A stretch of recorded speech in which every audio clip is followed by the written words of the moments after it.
That's what I be doing.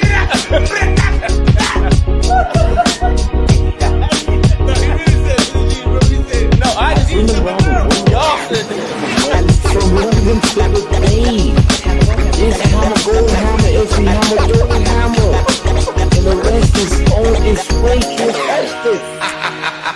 10, 9, ignition sequence start. 6, 5, 4, 3, 2, 1, 0. All engine running. Liftoff.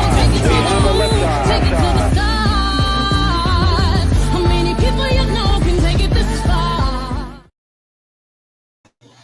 I had told you I just had to squeeze in over here. We good. I was having a good Wednesday till about 10 seconds ago. What happened 10 seconds ago? Y'all. Frick and Fred. Frick and Fred. These are nuts. It's just a knee slapping comedian, aren't you? Just a regular old Bernie Mac today. Now, tuna? Oh, Lord have mercy. Happy Wednesday. Listen. Oh, we smiling already. Yeah, we are smiling already. It is a good day. All right, I know we got a topic for tonight. Quick question, though.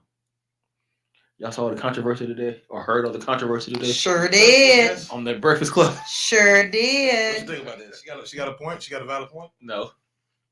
Chris, you got a valid point? Personal opinion. I don't want y'all thinking all three of us feel the same way. This is just me. I wasn't too, what's the word I'm looking for? Fun, happy. I didn't think she really fit when she first came on. And then Lauren just sounds better. She just fits better. Everything works. But I mean, I can give her credit. She said she took a step back and saw that her anger was misplaced. It shouldn't have been at Lauren. I give her credit for that. Yeah, I give her mad credit for that. But you was still on there acting like they don't ever have your back because they like to do things in private. You know what I'm saying? Lauren has more depth than her.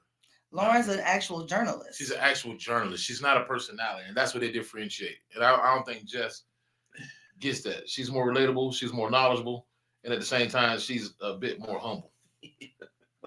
In my opinion. I just found it funny. Jess was going off on them niggas. I knew last night when I saw that live, though. I knew it was gonna be a problem. It was gonna be interesting today. But I'm with Corey Holcomb, man. Yeah, I'm with Corey. Yeah. She's never been really funny. I mean, that's the difference between those internet comedians and actual stand-up comedians. And those stand-up comedians who've been, but some of them internet ones be funny though, man. Name 3. Some of them. Name 3. I said some. I don't know if I can name 3. The big thing is popularity don't mean talent. Yeah, we got that. And Jess is thought because the way she was talking to Lauren was like Lauren was just somebody off the street, not like she had been with TMZ and was producing and doing this thing anyway. Like she just ain't no regular degular. Just been doing it. I'm just Lauren. Lauren been doing it thing. Yeah, you know. But I just found it funny. I just wanted to bring it up because I found it hilarious and saying it for months, and then Corey was like, and the worst thing happened. For real. Y'all got somebody with talent. What Chris say? They've been hearing about me lately, wondering what I'm doing. They've been nabbing. I've been vicking for the spot I've been pursuing. Trying to tell them. McNabb got Michael Vick to back him up, and it backfired. It's a different ball game when you tell somebody to come in. When it's like a teacher, you got a substitute. You come in, and the parents say, "Listen, I know you back at work, but my child the sub was doing better than you. My child now you grades got a co-teacher." Right, so I get how Jess feel the way she feel, but it is what it is. Like I said, I told somebody that. I told Hook this today. We have given these influencers, which I making money. I ain't knocking you, but we've given these influencers such a platform that you got like the dude that does the food reviews. Everybody loves him, but at the BET Awards, he's sitting in seats that used to be held by Denzel and different people. Like, wait, because you tell people to eat. Everything is cheaper now. But that's not his fault. He didn't actually. No, it's not. I'm talking about who she talking about. Yeah, I'm saying. Isn't it just hilarious? I mean, yes, she did. Yes, she did. Jess was doing all her skits on the internet thing to obtain fame as a stand-up comedian. And when you become a stand-up comedian, doors open up for you. She's terrible as a comedian. 160 is terrible. But what I'm saying is, her skits in the beginning were funny, which got her the recognition to be a stand-up, which got her recognition to be on the Breakfast Club. Right, I agree. So everybody didn't come up. Her intention was to become famous with comedy with her skits. Keith Lee just was giving people his honest review. He wasn't trying to be a food critic, and he says it on every episode. I'm not a food critic. I just like to eat. Shouts out to Tamika. He can't help it that it blew up for him. Yeah. You know what I'm saying? Yeah. He wasn't trying to be a food critic and taking over people do that. He was just going around tasting people's food like, yo, go check the people out, they good. Go check the people out. And it blew up for him. Because he gave honest reviews in it, you know. Now it's whatever Keith Lee say, either your food is good or it's not. I mean, like it's like I said, at some point in time, you had to face the music of what got you there, Right. and she didn't possess that. It's journalism. That nigga skills. said you should have had your baby on air. He killed it with that. Crazy. I can't. It was a wild moment. It was a wild moment.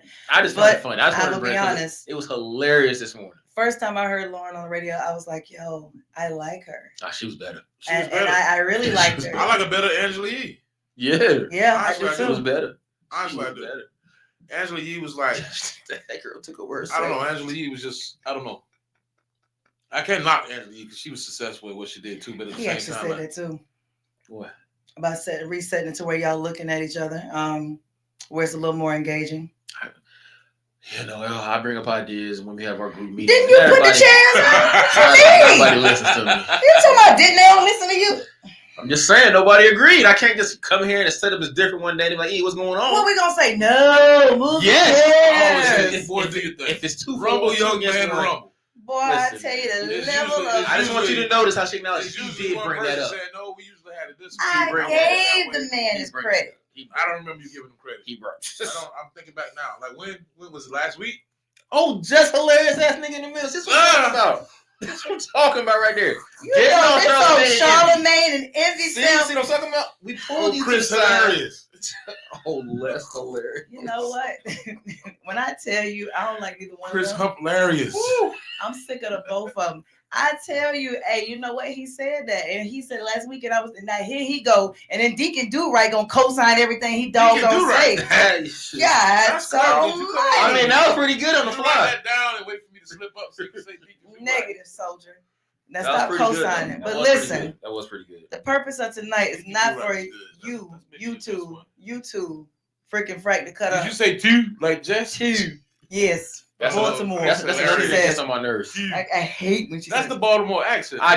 Yeah, I don't I've- care. I've heard- That's I the mean, word. y'all are Raven fans. Y'all know how. I've never heard anybody how, stress it the way she how do. we talk up there. You know, although I'm in South Carolina. Your big country ass don't talk like We that. do talk like that.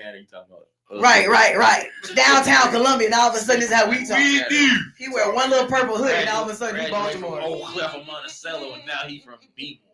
Right. Go ahead, tell me. Be more like us, man. So listen, That was good. That was good. if you've been watching the news, you guys have seen the news, TikTok, everything, entertainment tonight. Social media is now the new news. You're It's right. the news. It is the new news. Okay. You done? I agree. Nigga, I agree with you. You can't even agree with niggas nowadays. Go ahead, man. Go ahead. If you've been watching what's trending lately, what is he? Anthony Mackie, right? Anthony Mackie, the new Captain America. The new Captain America. Clarence from Eminem's 8 Mile. Right. Finish. You want to keep going? No. Carry I'm on. trying to get Keep them. going. I'm just trying to make it relatable, Keep Molly. You got to stop the co-signing, Deke. I'm just trying Listen, to bring it in. Come on, Bring let's it all hilarious. together. Let's go. All right. You done? Thank you. So listen. But what? No, just joking. He's being criticized for how he says he raises his sons, how he makes them men, how he makes them stand up and take accountability and listen, and starts as early as 2 years old. And so now people are telling him the different rules and different things that he has. Because he said, I'm sorry, I didn't cut you off, but No, we go ahead. got to bring it because he said that he feels they're trying to kill masculinity in America, I concur wholeheartedly. especially in our communities. I concur. And that's when he went on about his boys are gonna be men, and this is how he feels men should perform. I agree, buddy. Yeah, me too. But go ahead, I'm sorry, Chris. No, you ain't sorry. You're going to keep rolling. So finish introducing Nigga, I it. tried to give So you I said context. tonight that it needs to be y'all's conversation, because I don't think as people, I'm never going to be a man that raises a son. I'm a woman that raises a son, but I can only raise that boy to be a good person. I can't raise him to be a man because I ain't one.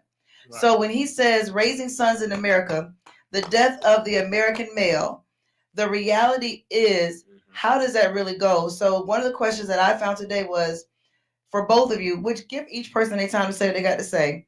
But do you believe masculinity is under attack, Yes. Yes. or is it evolving? No, it's under attack. How do you So define hold on. How would you define any masculinity evolving? healthy? So when you say evolving, like Mhm. men are evolving and becoming better, like they're changing. There's a shift coming. No, What it used to be in the 60s and what it is today is different. no. Yeah, it's different. It's totally but, different. But it's not an evolution. It's not evolving. It's definitely different, but it's not evolving. It's a decrease. Yeah, it's a decrease in all this. It's a decrease. And I'll give you an example. You see more men recording while watching two women fight, or a man jumping on a woman, opposed to more men jumping in. Correct. Okay. And most men are infatuated with the likes or the attention they get for just posting a video, opposed to just being a man in silence. Yeah. You know, and I tell niggas all the what time, you do for the camera is what you do off camera. Like, don't follow me on any social media. I'm a bad follow because I'm not posting anything for likes. Right. Anything I post, I found funny, or you know what I'm saying. My daughter turned 8, but doing it every week for likes, that ain't happening. So I remember one time my grandma was like, "You make their dad wash their hair." I don't make him, but when we were married, the dad was washing their hair, and she said, "Men don't wash hair, and men don't do all this stuff with the kids." But these dads nowadays are actually being full-fledged dads. Like they are washing hair, they are taking care of the kids, they are doing some things that typically were mother roles. Does that make those men who are being good fathers less masculine? Not less masculine, but no. But I mean, you aren't taking the role of what wasn't yours. And I'm sorry, go ahead, bro. No, I'm just saying, because when you say they're washing hair, are they washing hair because it's only him and the children, or is the mom in the house? Mom might be in the house cooking, and you're like, "Hey, wash your hair." No, that's not his role. That's not happening. Chase gets his hair twisted. I've never washed his hair. That's what I I'm come saying. in and get mad because the bathroom tub is clogged. Because, that's why I come in. But like my whole thing is like, you gotta take the good with the bad. That's the same thing with the women trying to take over the father role and be the father in the relationship, although they're in the house with the man. Exactly. Like, so I'm taking the good with the bad. I just think that's a role that the female should take on, and that's her thing. Like right now, I don't do my daughter's hair. Her mother handles it. Right. Now I've learned how to get a brush and put it in, but her mom like, "No, I got that." She don't take Evan to get no haircut. No, his daddy gonna take care of that. Right. You know what I'm saying? It's not that she doesn't want to do it. She's like, "No, that's for that man to take care of." And vice versa. So right. If the dads are washing hair doing it, the mom's not in the house. And if they're not in the house, then no, he's not being less messy. He's taking care of his child. I'll even give a slight to the women being occupied. You know what I'm saying? Because it's times where the wife has took the boys to get their hair cut. Right. Because I was occupied working, or he was busy. Yeah, too busy. For the most part, like, no, that's my thing. I want to do that. And matter of or fact, like a single mom. to get that haircut. You know what I'm saying? Like a single mom. If ain't nobody there, she do it for homeboys to do it. If he can't do it, then yeah, she's taking her boys to get a haircut. She gonna keep them fresh. Right. But no. Desiree's son said he'll wash hair for extra $25 in the shop. He washed his daughter's hair. What up, bro? How you doing? Because there is a different level. Extra $25. That boy got talent. Desiree's son, he on his way. Shout out Desiree's son from the mud. There are a lot of dads who are out here right now. They are definitely taking care of their children, even with the mother in the house, which typically was not the role. Back in the day, daddy came home, he sat in a chair, you handed his food, he provided, he protected, but he did not engage a lot. Like many people said, they didn't talk to their dad. But also, back in the day, a lot of the moms who were at home, that's why. Right. She took care. Back in the day, I'm not talking about today, but back in the day, that's how that went. Right, we got inflation, you know what I'm saying? So it takes two. Because even both my parents worked, and they switched. Sometimes my mom had to work like my dad did the cooking, vice versa. One thing my mother never did was go outside and cut that grass. Right. Before I was big, my mother never cut that grass. Whether they was both working or not, she took care of that. Right. One thing my dad never did was fold a basket of clothes. Right. You know what I'm saying? Not that he didn't know how to, or that she couldn't. That's not how it works. No, same thing. Certain roles should. Certain roles. Now they both did the cooking. Hell, they both did the cleaning. Right. Until we was old enough to do it. But no, if that grass needed to be cut on Saturday, Susie Rodriguez was not going outside. If them clothes needed to be folded, Jose wasn't doing. Right. What's the biggest lesson you want to teach a young boy about being a man in today's society? Be a man. Stand up. Be a man. Stand up. I'll tell you something.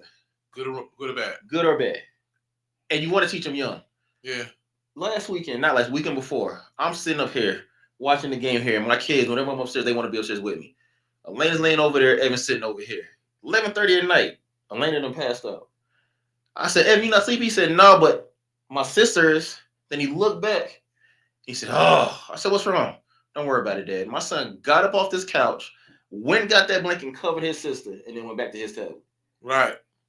I said, "Boy, I'm doing something right with you." But yeah, shouts out to Dad. I'm just saying, I'm doing something right, but I didn't have to tell him to do it. Right. He saw his sister was asleep, went and got that blanket and said, "My sister needs this," and went right back to his tablet.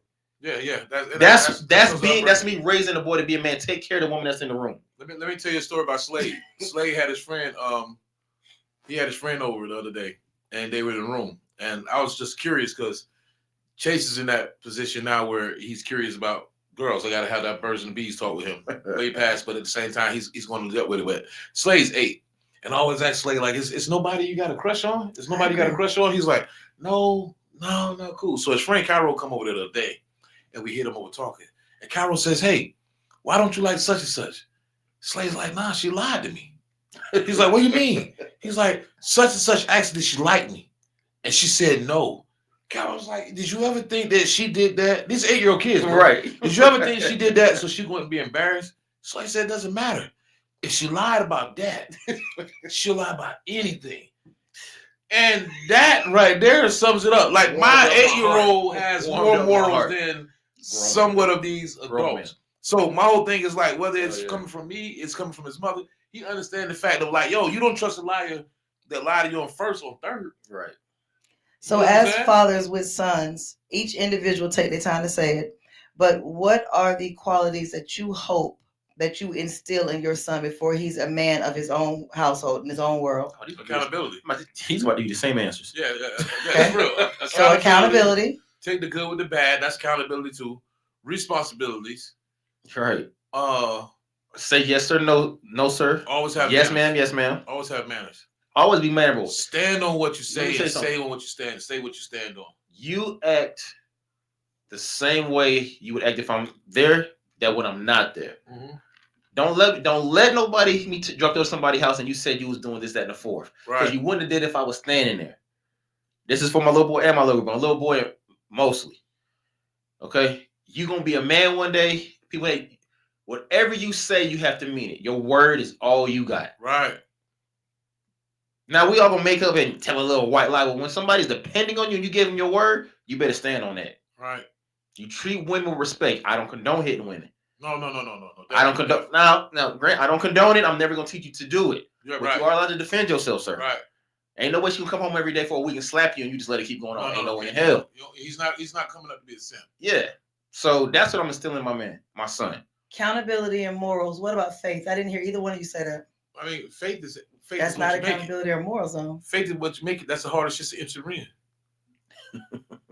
Right, Ian? I mean, he ain't lying. I'm just what you believe in. You fight for. That's what faith is. What you believe in, you fight for. Whether it's like when I say take the good with the bad. If everybody in your room is standing to the left and you're still standing right, and you believe in that, stand on that. And at the same time, don't be ashamed of being wrong. Because at the same time, it was some logic in you standing over there. You was just wanting a complete idiot to stand over there and say, "I just want to be different." It's something in there that you believe. The magic is when you're wrong, you're able to say, "Hey, I was wrong, but this is what I was thinking." And you get some of them people that thought so much further. Right. So my whole thing is like, yo, taking accountability. Sometimes, and as a leader, you're the first to lose, last to win. That's what they got to understand. So I heard accountability, honesty, morals, and you said that faith is what you believe in. That you can't see. That you can't see, but I'm talking like spiritually. How are you? So women, I know a lot, mothers do that. Mothers instill having faith in God and praying and different things like that. I'm asking, do all men teach their sons that? What, that God exists and Jesus is our Savior? My kids say they grace. They know who they praying to. They say their prayers before they go to bed. They know the reason for Christmas because it's Jesus' birthday. So, I mean, I guess I don't make them sit down and read scripture. Yeah. But I mean, whenever my parents like, yo, they come to church with us, my kids want to go. I don't say, nah, y'all can't go. I'm leaving that. Nah, y'all go ahead. Whatever they mom want to take them to church or they aunt, they want to go ahead. Dad, can we go to church? Yes, you can. Yes, you can. And they're all different churches. This way, you believe what you want to believe when you get older. I'm not forcing what I learned. Now, you will believe that Jesus is your Savior. You know what I'm saying? He died for our sins. How you want to choose to believe that and practice that faith, that's up to you when you get older. Yeah, and I don't want a replication of me because I see so many flaws in me looking from the introspective out version of myself, like seeing myself as out of body experience. Like I can tell the good and the bad of where I went wrong in life. I still want this kid to be him, all of them. I want them to have the individual achievements, the individual minds, the individual like movements. So my whole thing is like, I want to be a man by being a rug. I want all of them to walk on my back so I can sit here and say, this was right, this was wrong. Hey, this is how I approached it. Now, once they go and make their decision, I just want to be credible to what they stand by. And that's what it is with life. Like, don't get in nothing you can't handle. And I don't think a lot of guys got that conversation because now it's snitches going in jail and coming home and they're getting parties. Where that was prohibited before. Like if you was a snitch, you came home, you was isolated because you know you were a rat. But now it's accepted. I don't want them to feel as if though that's right because at the same time it's a code in everything you live with, whether it's a job, whether it's a neighborhood, or whether it's a team, whether it's recreation team basketball, bro code. It's certain things you got to live with and you got to understand that. So like I just want them to be men at the end of the day. By whatever decision they feel as if though is right. So very interesting answers. The way I am processing life is different right now. The idea of the man of the house, is that still a real thing or is that outdated? Man, that's exactly, or in my household, it's still instated. It's a real thing. Every time I go out of son, I said, son, what you got to do? Mind you, Evan is 4. I know, Dad. I got to take care of Mom and Lena. Right. I don't even live in that house, but I'm not in town, son. So what you got to do? Right. Now, I don't expect somebody bringing up my 4-year-old trying to fight the person, but he knows, like, yo, I got to look out for my mom and my sister. Right. He's learning that from now. You got to mold him that. I tell all my boys, if anything go wrong, go with Mom. I'm supposed to find a way, but at the same time, I need you to protect her. Every time I leave the house with Chase, hey, be the man of the house. Being as if though what comes through that house, you have to protect. You're on front line.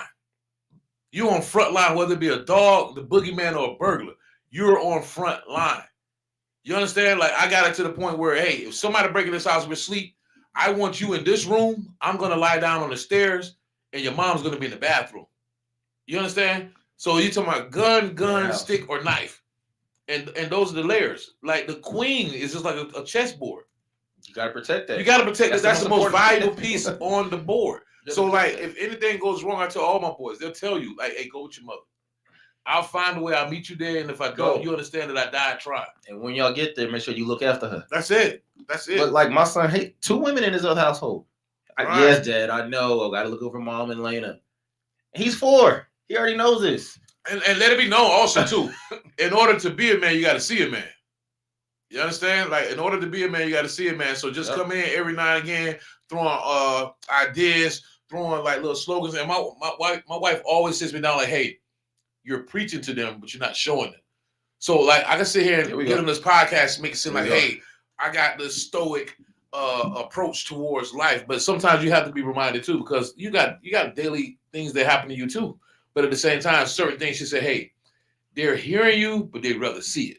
You understand what I'm saying? So when you walk like that, that's how they're going to walk. And I realize if I'm walking with my left foot pointing out and my right foot pointing forward, after a while, my son's going to walk like that. Yep. So in order for them to be a man, they have to see a man. And that's good or bad. You have to see it. So what do you wish? What are some things? Oh, is this a quiz or you just because it's asking questions. Do you understand what an interview is? Deep can do right. You message. What are some things you learned later in life you wish somebody had told you as a young man? Nothing. My dad told me every damn thing.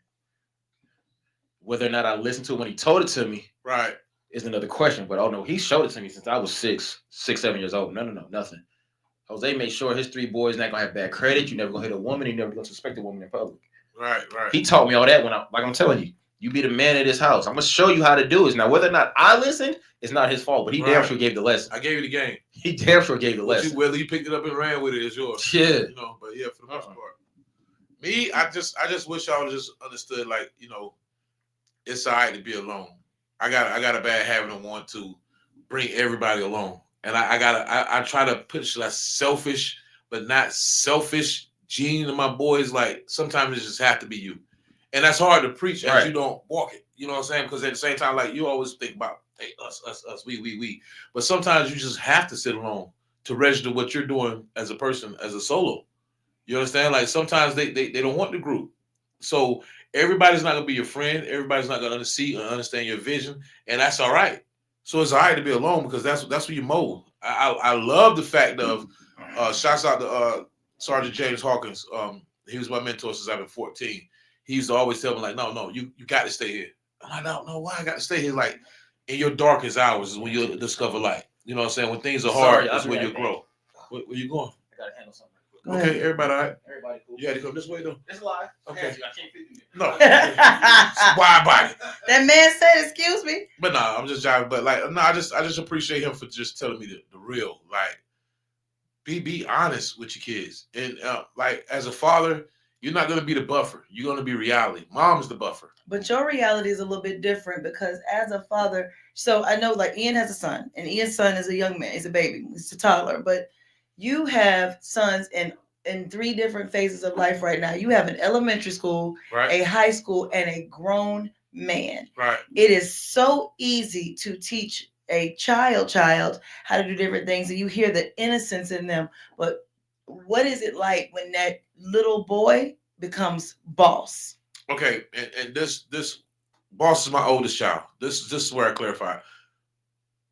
I'm so happy, and I'm getting goosebumps now, and appreciative that I honestly tried to instill the best that I knew as a 21-year-old man into my child. He didn't get it, but to this day, my oldest son and me are like best friends. I just told him today. He said, "Well, I want to do this and I want to do that." I said, "You know what? I need to hurry up and slow down and get back to reality." I said, "Hey, you need me. I need you. We should get up, go to lunch a little bit more, and go do this." And in the middle of that, he's like, "Yeah, I get it, Dad. I get it." So I feel so honored when my son comes back to me and asks me for advice or my view of things. And he just want my perspective on it because he's going to make his own decision. But for him to come back and say, "Hey, Pops, I appreciate you." And I'm like, "Well, what do you mean?" He's like, "No, I just realized that, hey, you were my age when you had me, man. And I ain't got this figured out. Like, you had a kid and here I am. Everything you were telling me, I'm starting to understand." So like they say, you never understand how right your father was until you have a son and see how wrong he is. So with that process, it becomes a bit easier because I got an older son who actually took tutelage of what I was saying. And I understand that Chase is going to one day, my middle child, is going to think I'm corny and distant. So that's when Boss step in with the same morals, same characteristics to try to mold him. And it trickles down. So Slade would probably be the most advanced because he has 3 teachers opposed to 1, if that makes sense. It does make a lot of sense. So like just instilling morals in Boss, it makes the process with Chase and Slade easier. And Slade would get the thinking of the pot, if that makes sense. So a lot of the guys today, one thing we see in the man in America right now is, you mentioned it, many men lack accountability. Mess ups happen, life happens. How are you handling an adult son? Because an adult child, speaking from experience, is hard. Right. How do you handle an adult child where it's no more whoopings, Right. it's no more give me your phones, and you're on punishment, but you still gotta teach them while you let them learn and live. And again, that's a black male in America. That is it's not just a man in America, it's a black man in America. Right. And you had to teach him that. So what is that like when he messes up and you got to bring him back? When he's defeated and you bring it back? How do you keep him to be that strong force? Because some of these men right now, unfortunately, we laugh and we talk about sassy and different things, but some of these men have become the women of the house. Right. So how do you keep your boys remembering that they have to remain that force and that man of the house, especially when it's an adult child? Well, I don't necessarily have to. Life is gonna do that itself. Like, he's gonna deal with the same problems I'm gonna get to a certain extent. You know, like he has, like, I was so proud of my son. He had a mortgage, he had car payment, he had insurance. He had basically almost the same responsibilities I had, and he had to understand that he had to ration. He had to smarten up. He had to do things right because he was making his own money. So you make your own money, you think you're independent. But at some point in time, you just realize, like, hey, this isn't working. My way isn't the way. And he may look at me as if though I got it all under control, but he just understands that life is gonna life. So my whole thing is when he was younger, I remember telling him to meet me at a friend's house and cross the street over there by what's that, Kelly Mills? Mm-hmm. And he thought he was crossing the street, but I was in the bushes. If I would have seen a car, a bus, a damn tank about to approach my son, I would take that for him. but I needed to let him feel as if though he was independent to do something. So no matter where he messes up in life right now, I can't be there to make his decision, but at the same time, I could be there to help him along the way. And it's not as hard because he's gotten stronger, and metaphorically speaking, he's gotten brighter. So the tug or the weight won't be as heavy because he has some him in him, and he has a lot of me in him. And I'm just like desperate to see what that comes into fruition of the man he would be. So like I can't really baby him, but at the same time I can advise him. So I'm just excited, proud, and overwhelmed with the decisions and the maturity that I see in my son. It lets me know that I did something right. And no matter how I used to punish him or put him in push-up position or even cut his ass, he was listening. He was listening. What I miss? The raising an adult son. I'm gonna tell you something that you just said that I've heard from some dads, and I think that kids miss. You mentioned to put him in push-up positions. Yes. Why? Because at some point in time, he was so precious. I couldn't imagine myself harming him. But at the same time, for him to get stern, I told him you either gonna get smart or get strong. Right. And I remember spanking him one point in time. I won't tell the age. He's like, "Why am I still getting beatings?" I'm like, "You're still not getting it." He's like, "I understand it." I'm like, "Well, you're not acting on it." Now that I see him acting on it, he realized that it's not me holding the belt; it's life. Right. So these lessons that I instilled in him early, I would like to think that that's the way he's able to adjust through life and say, "Okay, I see this coming." My pops already told me about that. That's That's one of the one. truest statements, though. This is gonna hurt me more than it hurts you. I never Right, understood that when Yeah, I got yeah. whooping. But no, it makes perfect sense. Because I remember holding him like this. Right. You understand? It's I remember gonna holding him hurt like this, and now I can't lift him. With you sleeping right here, it lifts my heart. Yeah. Yeah, and as a young adult, you honestly know because you were there. So as a parent, you understand how humble that young adult is to still give you that respect. Because a lot of them will go straight and say, "I don't need you. Yeah, I'm making don't say X damn amount of line. money. I'm Right. doing this." So I'm so honored and proud just for him to come back and get my advice. And like I said, it's the ultimate cheat sheet. You get a chance to instill everything that you thought you missed and you had into somebody, and you get to watch them blossom into what they think life is. What they think. You made a big statement right there when you talked about the lashing that happens when you said with the switch. life gives you lashes. Right, How switch. did you navigate with what the men in your life? I won't say always father because sometimes mentors do it too. How did you navigate through life's lashes, the hits, the not so good situations, the heartbreaks, the encounters with police, whatever you went through, the job loss, whatever you went through? How did you navigate through that from the advice that a man passed down to you? How did I navigate through that? I don't know. A lot of things I didn't do because of what my father told me, and Right. a lot of my uncles. Like Right. a lot of things I did do because I doing them knowing my dad would not approve of this shit. Right. Like Right. I navigated.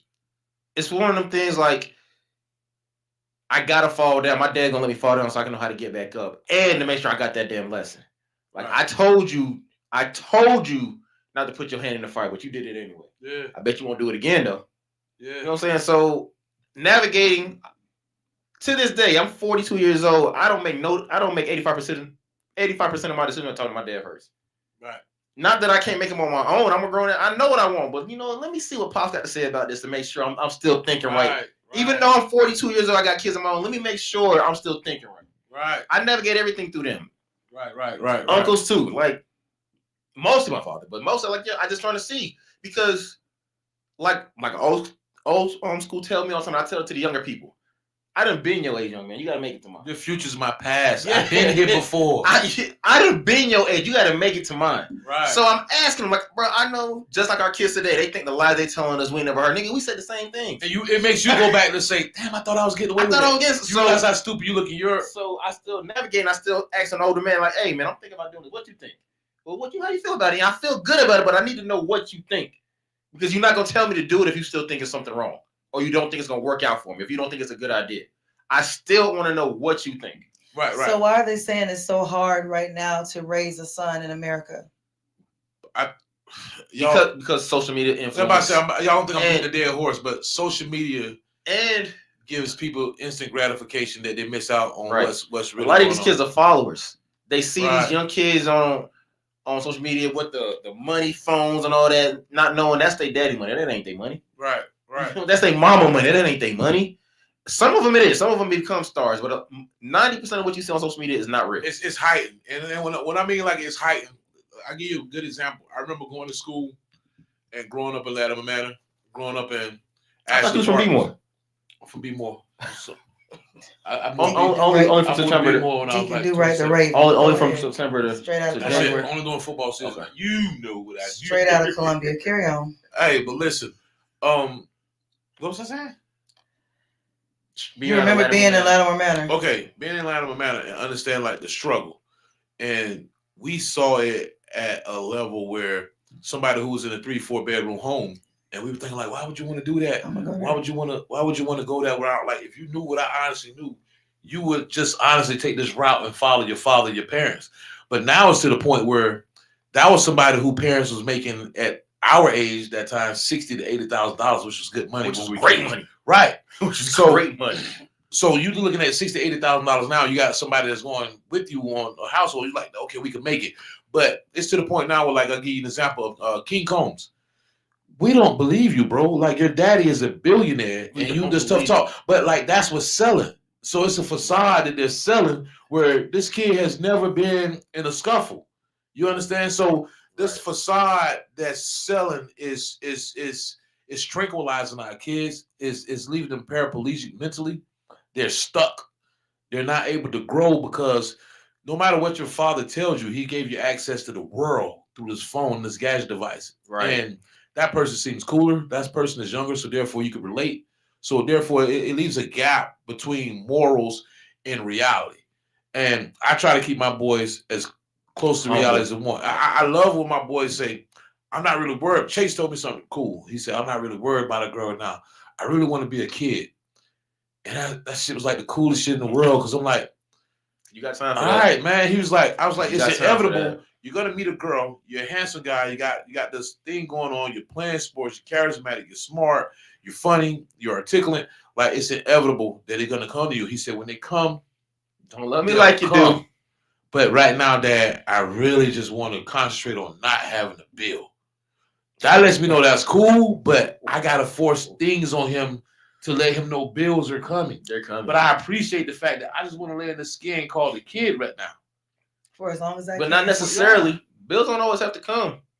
If we train them right and do them right, when they grow up, they understand. Like, I'm not gonna buy something. Let me replace bills with responsibilities. There you go. Okay, let me No, replace bills with responsibilities. Yeah, but on that bill tip, the girls come. You're gonna they get coming. the riches and the pitches and the They fame. coming.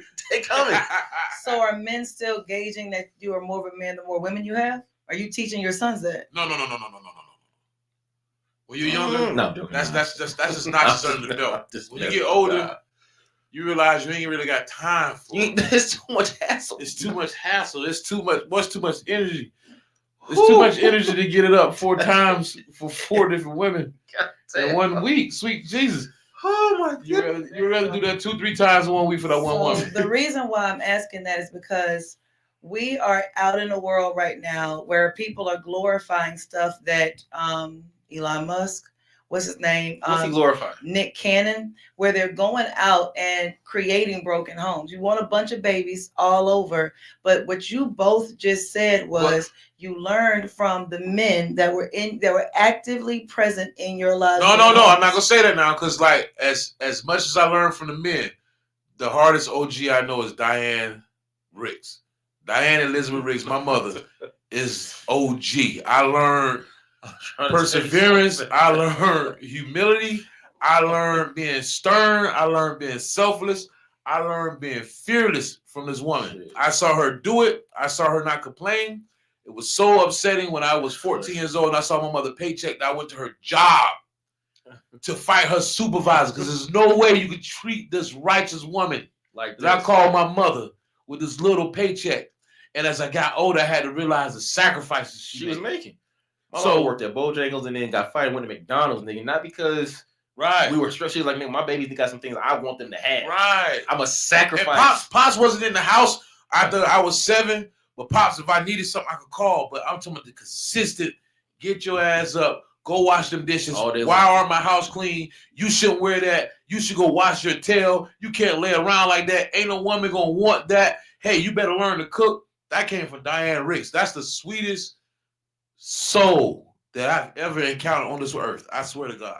And But that a came lot from of one. parents, a lot of people are right now in the chat saying that But today's youth is living in single parent homes. And so I want to emphasize something about that. Single parent home, just because the person who's raising you in that house is a single person, does not mean They're a the single parent is not there. right. I So- am not with their dad, but their dad is still present. But in these cases, what I'm talking about is like, I'm just saying. So what makes Nick Cannon home a broken home? Yeah, you said that. so that's what I'm saying. I'm going back it there. wasn't a broken home. So when he has 10 kids Mhm. in 10 different houses, Mm-hmm. how is he able to give them that same attention and time? that goes to his you're saying delivery. That don't goodbye? mean it's broken. Yeah. He may have a different impact, but he may be able to say 12 words to have an impact that's lasting for 2 months. Number one. Number two. Today and age, I can see my child FaceTime Right. every day. I don't necessarily have to be there. Number one. Number two. All his kids are taken care of. If Right. any one of his kids need him, he's there. Like I'm trying to figure out what makes it a broken home. And you can't really Because say my that. kids don't live in the same house with their mom and dad, And they got morals. and they got. I'm just saying your kids, but I that's agree. not a broken home. That's not The broken home. reason Michael why- Jordan's son stayed in the house with him, but he's up here doing lines by the minute. The Right, reason I'm why they saying. call it broken is because he is. So most of our kids, all of our kids came from relationships that led to a child. And it's somebody you were with, something you would do, but we didn't go out and actively have more children by more random people because we want to populate But the Nick was earth. dating Let's all the change women. that. he I don't had want to kids with. say broken home. Let's say broken tradition. Okay, if it's a I'm about to two-parent say, home, Nick was and it's- dating all them chicks he had Yeah. kids with. He didn't Yeah, say, yeah. "Hey, you know what? Let's have a baby it's tonight." broken tradition. It's not a Yeah. broken They just was home. pregnant at the same time. I don't think they was all. Because they said Lil Wayne bought $30 million home for Toya to sit in to make sure that she was straight Right. mentally to raise their child. Right, Is that a broken home? because he's not there. Nah, so I say broken tradition. It's a lot of good fathers out here. Shout out to my man Vidal Rich. When we were younger, he had his son, and I don't know the situation, but I just knew he always had his son, and it was always time to have fun for us because we were fortunate enough and had the luxury of like having our kids, but like 3-4 days out of the week we were with our kids. This man was with his kid every day. And I just always thought that was cool. And cool as everybody thought we were, like I always respected and admired Vidal Vuda for just doing that, man. He was my high school teammate. He's my friend. I don't even want y'all to think I spoke to Vidal in the last 3 years, but him being a man, I can vouch for that. So would you be okay if your son was like, listen, I don't want to marry none of them, but I think I want me a solid 13 kids. And I'm just going to go out there and just, do my thing and just have Would I be okay with it? I had to have a talk with him, but I'm telling you right now, son, and like in Nick Cannon's position, he's able to take care of these children. yeah, it's I'm not just impregnating these women and never seeing these kids or talking to them again. right. I'm taking care of all 13 of mine.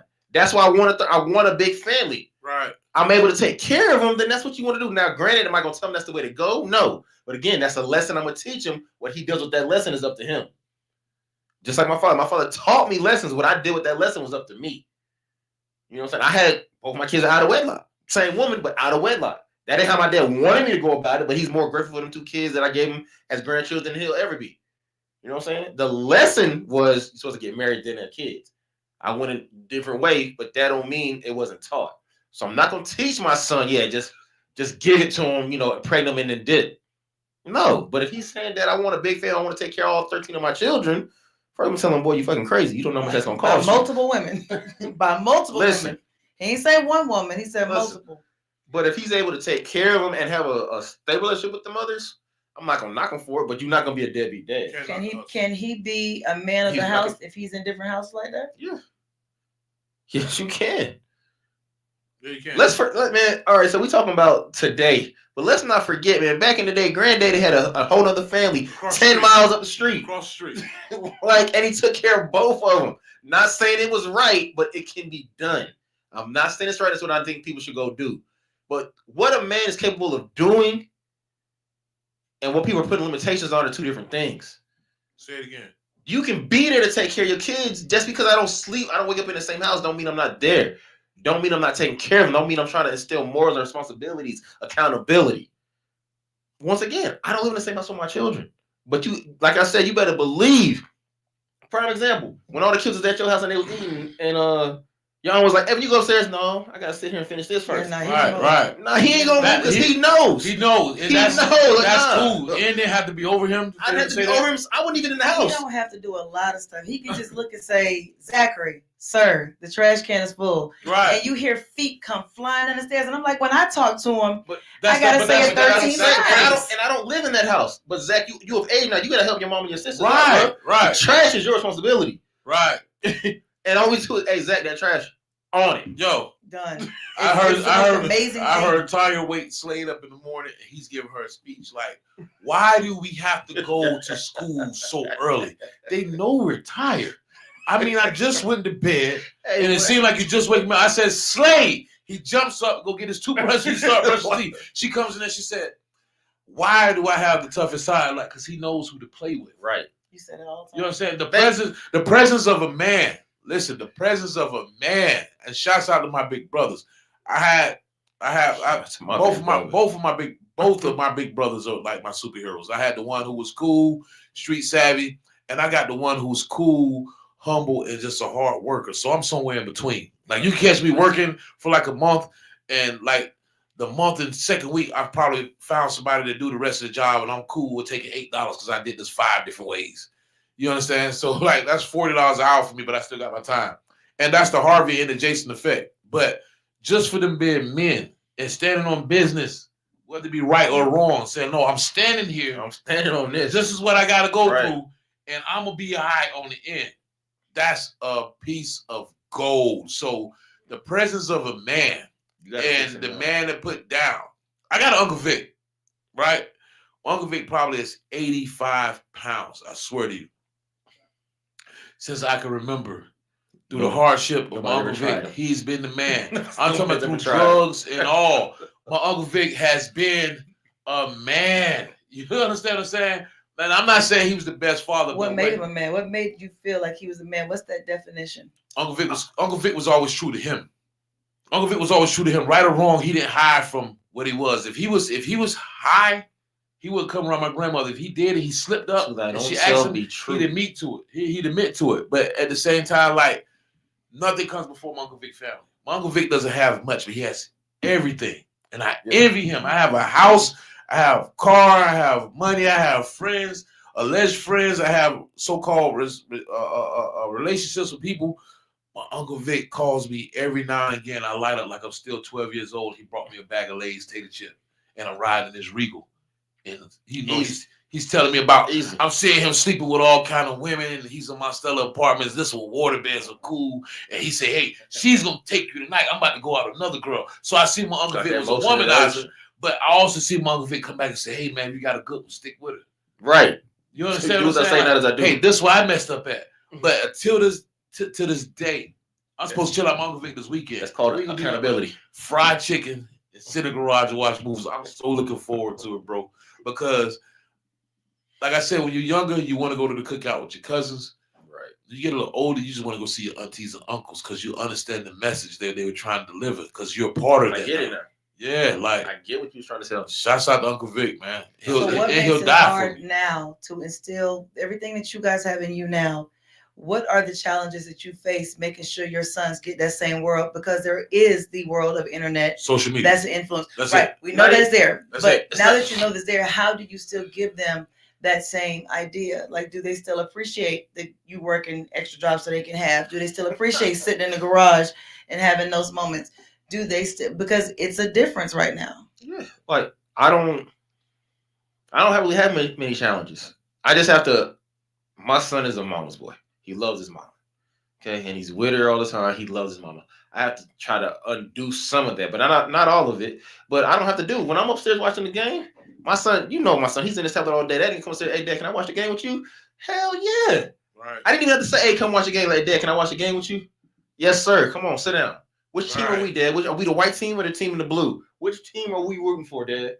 Because I want to root for whoever you rooting for. Gene said, "Open conversation and raw honesty." Do you give that? Well, you have younger children, but No, hell no. Younger or not, I tell them niggas the absolute truth.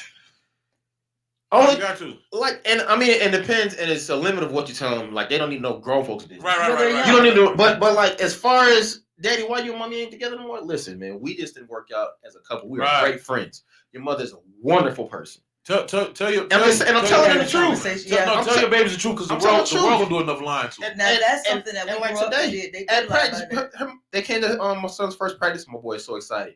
And Elena raised her voice, and I looked at her. She's like, "Sorry, Dad." And her mom like, "Yo, you are tripping. Just because that's not my woman don't mean you gonna talk to her like you don't lost your damn mind. Right.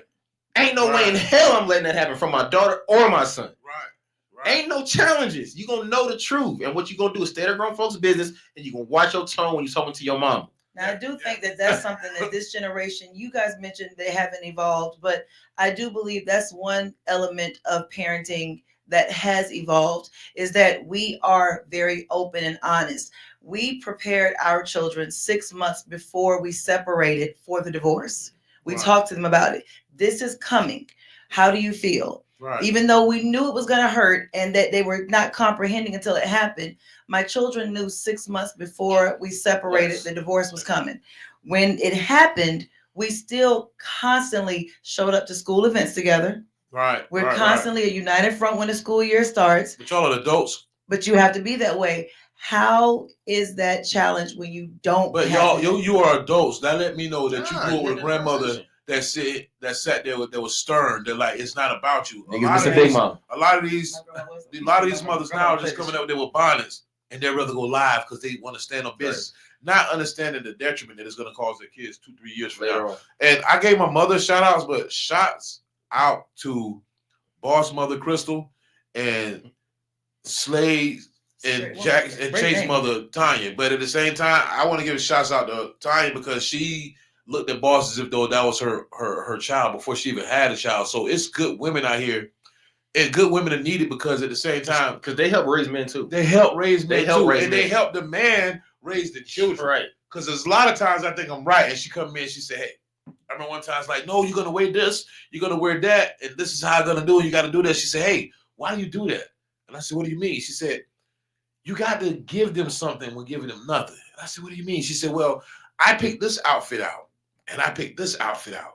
Then I give him the choice of which outfit he likes. He thinks he's making a choice, but honestly, they're both of my outfits." I said, I never thought about it like that. So the women that take time helping master for the men we're being too masculine. That's a Geppetto move. Yeah, for real. Well, we don't have time to listen to the kids. The woman that's sitting you down saying, "Hey, I think this need to be your approach." So shout outs to those women, man. To be honest with you, I did not learn that parenting style from my grandmother. Not even because even though, and you know my grandma didn't play no games, but my grandma was one when she done with you, she done. She ain't fooling with you. Right. What I learned that from was I watched a family full of single women who, and my grandfather was a good granddad, but he wasn't a good man. And my uncle is a different monster as well. Papa was a rolling big time. My daddy, I didn't meet my daddy till I didn't even talk to my daddy till last year for the first time. But I say that to say, I watched a world full of single women who always said, "I would rather the time than the money." I always heard that time than money. I watched relationships where people could not click. No, well, it might not be in their world. Let me say this. I'm not doing this to bash anybody. I don't give a damn what y'all do in your house. But what I did see was I listened to those women sit at home and cry because they had their kids 365 while it was like out of sight, out of mind. These men would go and have other families and do other things, and they were on their own. So when it came to be my time for the unfortunate, I preferred the time. Get them, because that team effort makes a massive difference. It does. Even as much as I be laughing, joking, everybody knows I love my ex-husband like a play cousin, right? Right. But when that man come through the door and say names, everybody in the house moves. And I'm like, how? Because listen, once again, they know who to play with.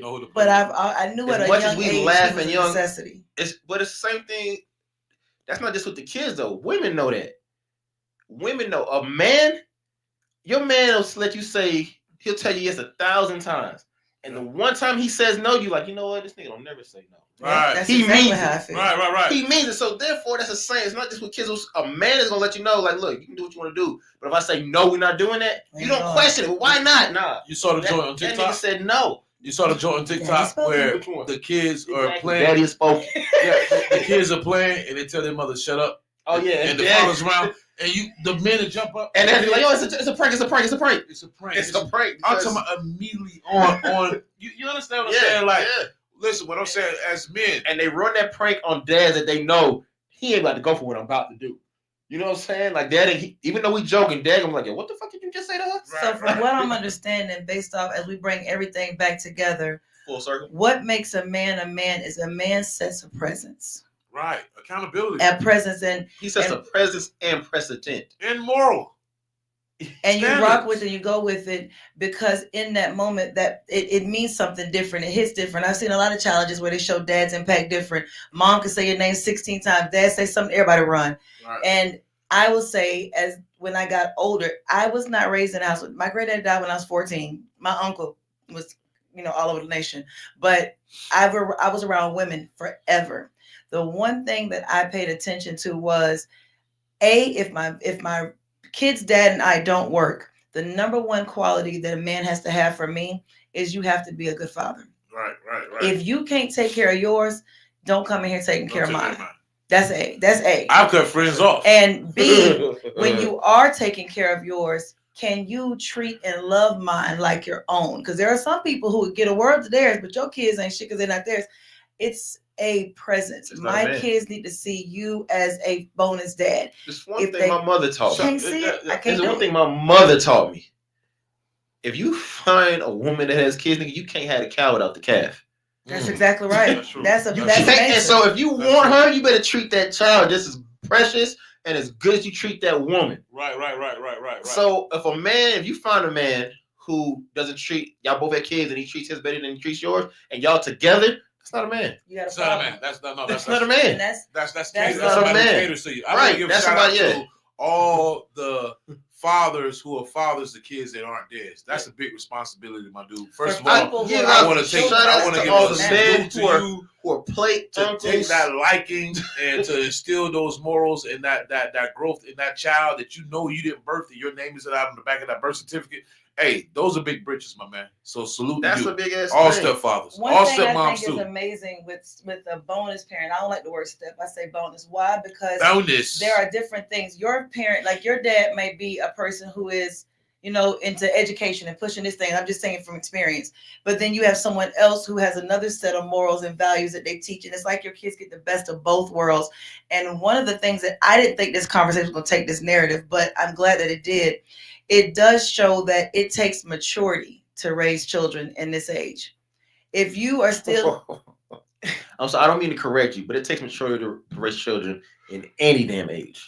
well, the Not in fact this is, age. In unfortunately, any age. This but day and age, right, you this mean? day and age, you Okay. have to have that Well, level of say that maturity. then, Jess. Because the reality is that unfortunately, parents are not in the same home together no more. I heard what you said, but then you'll be sitting there later going, dang, I should have did this.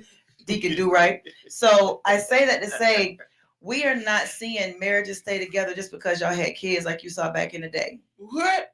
People are not just staying together because they have children like they used to back in the They doing day. it for the kids, Yeah, doing it for the children. Yeah. What Yeah, did no, you- you're right. Did you have a medicine? What is in this cup? You've been acting kind of a little different. Tequila. I can tell. What are you talking about? The world has changed where the parents are realizing I don't have to be with you for us to do right with these No, I children. agree with that. I didn't hear you. But it takes a massive level of maturity to co-parent right now. And unfortunately, it's lacking in a lot of these situations, which is why we always have these debates about TikTok showed this and this woman Right, said right. that and all this drama and this, and people are looking forward to the drama. But the reality is the mature person who knows how to co-parent for the betterment of their children Right. is a powerful person. That's a very powerful. And listen, I want y'all to understand. Look at me when I tell y'all this. The village is gone. It's reduced to a circle. Get you a good circle. A village is you got a village, but it's not the village. One time the village was the whole neighborhood. The whole hood. Honestly, you got 5 or 6 friends that you could call to say, go pick such and such up, and your kid is not looking at them like a stranger. And you know, That's auntie such and such. That's uncle such and such. Like, so a village is gone. Miss Gladys, Miss Mabel, they aren't there anymore They're because not they there got no their more. phones too, and they got kids, and their kids have dropped off kids. So appreciate those who take time to understand your purpose, your vision for molding a kid. Now, I got to admit this one. I will be honest to God, truthful with you. Maybe I just been blessed beyond measures because honest to God, truth, I have a serious village. I have a village of. I have a village. I'm not part of your village. Put your arm out. You call me just hilarious. You look ragged and handy yourself. But I have a powerful village, and my village is bigger than 5 people. When stuff goes down, like when my daughter needed her first job, I called my best friend's aunt. That's why I said I gotta be extremely blessed because I said this a million times. I've been blessed to have a good father for my kids. I've been blessed to have a great bonus influence that's a male presence in the house for his kids. I've been blessed to come around. I mean, nigga, let me try to tell you something. Don't make me start too going. He got a good bar. I will say there's a lot of amazing people that have surrounded me that actually helped raise me, but are still available for my kids. Shouts out to my best friend, Victoria. God bless the dead. She died in 2005. But her mother, Sarah, is still a massive part of our village right now. And it's a blessing to have that. But you are right about that. That has changed. Right. And people don't have that. My kids get corrected everywhere. Right. When I went out here, and this person said they know you. But it's not just women either, which I'm thankful for because my village was all women. But my kids' village has men in it. And I mean strong men, uncles, cousins, people who they can look up to and talk to when they can't talk to me. It's just the verbiage has changed. It went from, hey, you know better to stop that.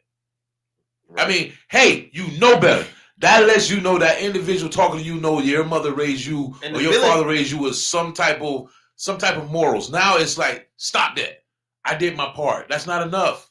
That's not enough. I'm sorry, that's not enough. If you see any of my 3 acting up, say, I know your father. I guarantee sweet Jesus right baby leg. They gonna tighten up. I'm serious because, and another thing, what she said earlier, like, well, the man says, hey, do this, do that. Let me let you understand that. Being the man is not enough. They do that because that man is present. Understand? Just because you got a deep voice, you'll be 6'7". If you ain't around and you trying to discipline your kid, they're not gonna listen. Not gonna you could be 5'1" and be there every day. If you say stop that, and that kid stop that, that lets you know that your presence is respect. It's not today, 2 days ago. My daughter mom called me like, I told him to call your daddy, and she straightened up quick. Right. When the phone goes FaceTime, tell your daddy what you did. I don't want to. Exactly, because you know better. You shouldn't have been doing that. Right. You knew better. And the minute your mama said, I'm going to call your daddy, you straighten the hell up. Right. Not because he's going to whoop you, because I've never whooped my daughter. I popped them legs once or twice, but I've never actually spanked my daughter because I don't want her growing up thinking it's okay for a man to hit her. Boss tell Slade and Chase, like, I'm your Jesus. I took all y'all beats. I hung on that cross for you. You going to give me that big piece of chicken. Like, boss. Shouts out to boss. You already rich. But you see it. You always say Evan all the cool because Evan, no nigga, I see what Elena going through. Right. I'm not going through that. Hold up now. Now I'm gonna have my moment. Let me tell you what Evan does, right? So Ian would do something. Touch me like that when you got your pearls. Listen. He's trying to make me heard now. He's trying to make me heard. Let me tell you what Evan does. So Ian will walk around here and he'll be like, Elena, get your shoes. Evan comes up like Deacon Do-Right. I got my shoes on, Dad. Like, I'm not They gonna do that. Hell no, I got mine, Dad. I ain't trying to hit her. I said, boss, I just told you about leaving this kitchen dirty. Chase gets up with his plate. He goes upstairs. I said, you're not cleaning your room. You're not doing nothing. And boss like, I did. Boss is like half asleep on the steps. I'm like, hey, do you remember what we talked about yesterday, man? It seemed like you forgot what we talked about because you're still doing the same thing. Chase out of nowhere. He goes, Dad, I know exactly what you talked about yesterday. But it's a powerful thing when you have that image in there. I know one time Warren and I had to discipline Ayana. And the way that we teamed up, we were divorced by then, but the way we teamed up, it was kind of one of them high five moments. She had a necklace on from a boy she wasn't with no more. And I said, that's your problem now. That's why you can't let him go. So I snatched the necklace like they did Nunu, right? And I turned it like this for said, fine, throw it away. I was like, listen, we still got it. We were in sync. We were in sync with it, but it showed me one of the things I said when I first had kids, God's honest truth was, I didn't have my dad. The one thing, God, I pray that you give me, my children when I have them is a great father. because I know it makes a difference. And my children are conquering leaps and bounds further than I did at earlier ages because of the presence and the power of two. I say that to say I don't care what you believe in, what you do, what you lay with, what your choice is. It's always going to take a sperm and an egg to make a child, but it's always going to take the presence of both to raise one as well. And you can't have one without the other. Sometimes you have no choice, but that's why you do have the village of uncles, of brothers, of dads, of granddads. But pull them in, because there's something with these boys, especially my black boys, that's different. I don't ever want somebody to refer to my son as a YN. But that's what these niggas are. Yeah. But you know what? It's also because they have no fear of consequence. They have no fear of nothing. But that's another thing. Like Craig Daddy said, you don't need that, bro. Put these up. Either you gonna win or you gonna lose, but you gonna be here tomorrow. That's not happening no more. These boys are walking around with guns, taking people out, and they want to cry to the judge when the judge say 30 to 50 years. Well, no, you was being a man back then. You was being a man because you made a man decision.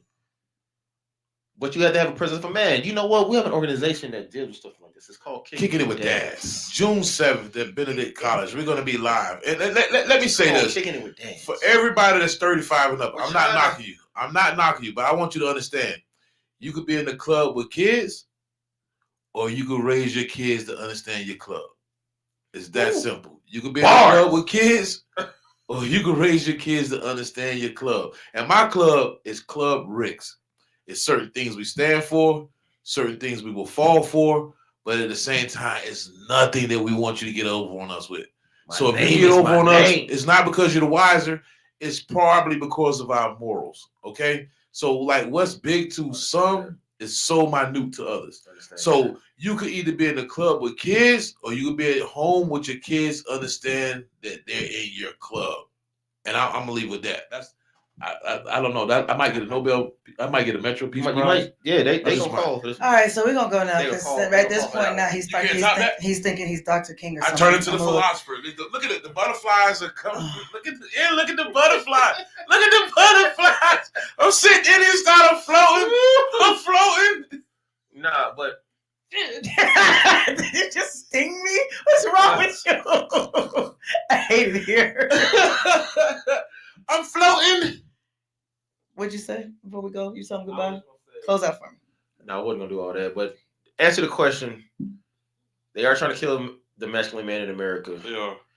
Because, I mean, 1 minute you want, y'all always saying, when we tell little boys you ain't supposed to cry, nah, let him be soft, let him open up his feelings. And then when he grow up and open his feelings, now he a sassy nigga. You can't make up your mind what you want. Let a man be a man and raise his son the way he wants to raise his son. When that son becomes of age, he can make the own decisions he wants. But what you're not going to do is stop us from giving him the lesson. Right. What he does with the lesson, you're not going to stop us from giving him the lesson. Right. What he does with that lesson as he gets older is going to be his choice. It's going to be his choice. It's on him. As long as your presence but I'm teaching him this way. All the stuff he sees on TV and, they're trying to make everything you have to include this. No, you don't. That came from all this participation trophy bullshit. I knew that was coming. I felt that in the back of my soul. He was going to start a participation. You don't like that. I don't want to trophy. I knew you didn't put in the work to get that trophy. You didn't win. Exactly. I'm teaching my son, at the end of this soccer season, either your team is going to be on top or you didn't win. But if you didn't win, we're going to work a little harder to where you do win. You're going to learn the lesson of what defeat actually is, because that's how the world is going to treat you. Agony of defeat. You're going to learn that lesson. But ain't going to be no thanks for playing trophy. I'm going to throw that shit in the trash. I swear to God. Toss it. You will not be putting that on the shelf in your room if it says thanks Take it off the shelf, bro. Take it off the shelf.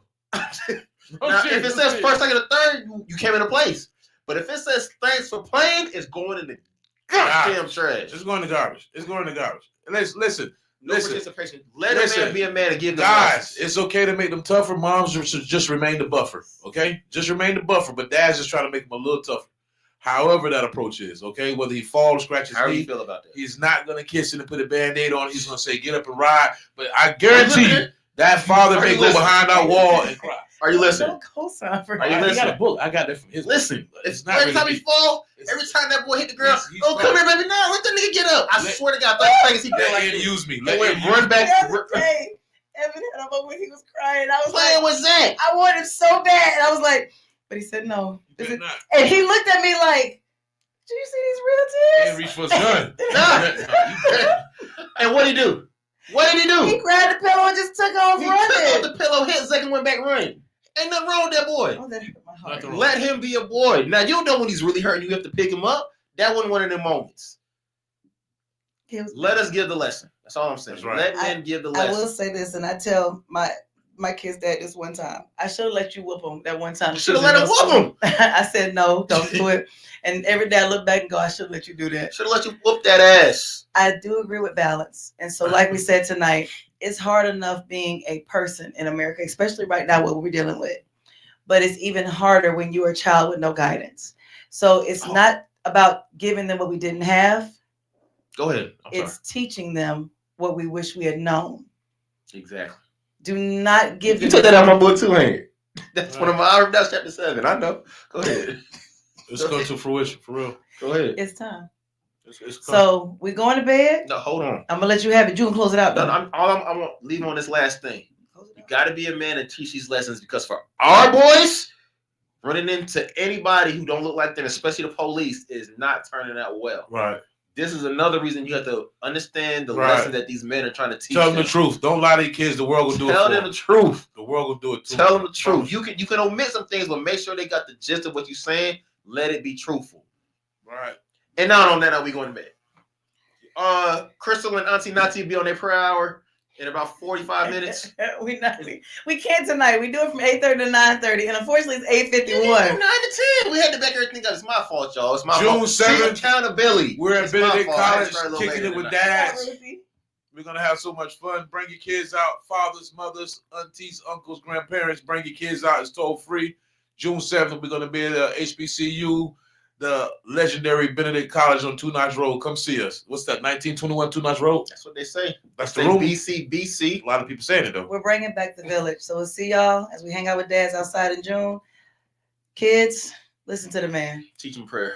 Teach. God, thank you so much. Teach them prayer, because you're going to need Jesus with this world we're in right now.